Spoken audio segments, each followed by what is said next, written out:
જસદણમાં પાટીદાર યુવાનનું મજબૂત સંગઠન બનાવવા માટે પાટીદાર સમાજ દ્વારા એક નવી પહેલ કરાઈ છે અને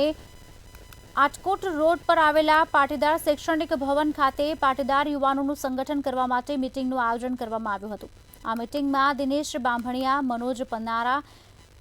અલ્પેશ કથિરિયા સહિત સમાજના આગેવાનો અને મોટી સંખ્યામાં પાટીદાર સમાજના લોકો જોડાયા હતા। વ્યાજખોર, ગુંડાગીરી, લુખાગીરી જેવા અનેક પ્રશ્નોની મીટિંગમાં ચર્ચા કરાઈ તેમજ આ પ્રશ્નોના ઉકેલ આવે અને પરિવારને યોગ્ય ન્યાય મળે તેવા પ્રયત્નો પણ હાથ ધરવામાં આવશે।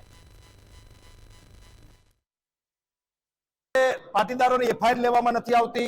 જે રીતે ગુંડાઓને પોલીસ સપોર્ટ કરતી હોય અથવા તો કૂરું વલણ રાખતી હોય, જે રીતે ગુંડાગીરી, લુખાગીરી અને વ્યાજખોરીને ડામવી જોઈએ એ રીતે ક્યાંક ને ક્યાંક તંત્ર નિષ્ફળ નીવડ્યું છે એવું સ્પષ્ટપણે અહીંયા લાગી રહ્યું છે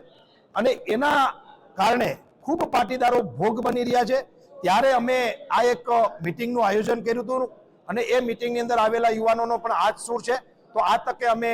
સરકાર, ગૃહ મંત્રાલય અને પોલીસ તંત્રને એલર્ટ કરીએ છીએ કે આ વિષય ખૂબ વધતો જાય છે, આની ઉપર ત્વરિત એક્શન લેવામાં આવે કે આવા એક પણ વ્યાજખોરોના ચુંગાલમાં કોઈ પણ સમાજનો યુવાન કે કોઈ પણ વ્યક્તિ ફસાણા હોય તો આજથી વ્યાજ બંધ કરવું, વ્યાજે નાણાં લેવા નહીં। જે કોઈ પણ લોકો આવા વ્યાજે નાણાં આપે છે અથવા ખોટી રીતે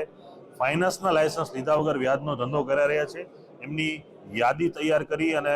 પોલીસ પ્રશાસનને સોંપવી અને સરકાર પાસેથી એમના સહકાર લઈ અને આ તમામની આટડીઓ બંધ થાય, વ્યાજખોરી નાબૂદી થાય, લુખાઓનો જે ત્રાસ છે બંધ થાય અને સમાજની દીકરીઓ ખૂબ સુરક્ષિત રહે એના હેતુસર આજે સમાજની મિટિંગનું આયોજન કર્યું છે અને સમાજના દરેક લોકોએ ઉપસ્થિત થઈ અને બધી વાતોને સમર્થન આપ્યું છે। મેઇન ઉદ્દેશ એ છે કે સમાજની પ્રશ્નોને વાચા આપવા માટેના, ઉજાગર કરવા માટેના સરકારના કાયદાઓ અને જે કંઈ પરિસ્થિતિઓ ઊભી થાય છે એનો સામનો કઈ રીતે કરવો અને જે વ્યાજખોરી, લુખાગીરી, ગુંડાગીરી અને રોમિયોગીરી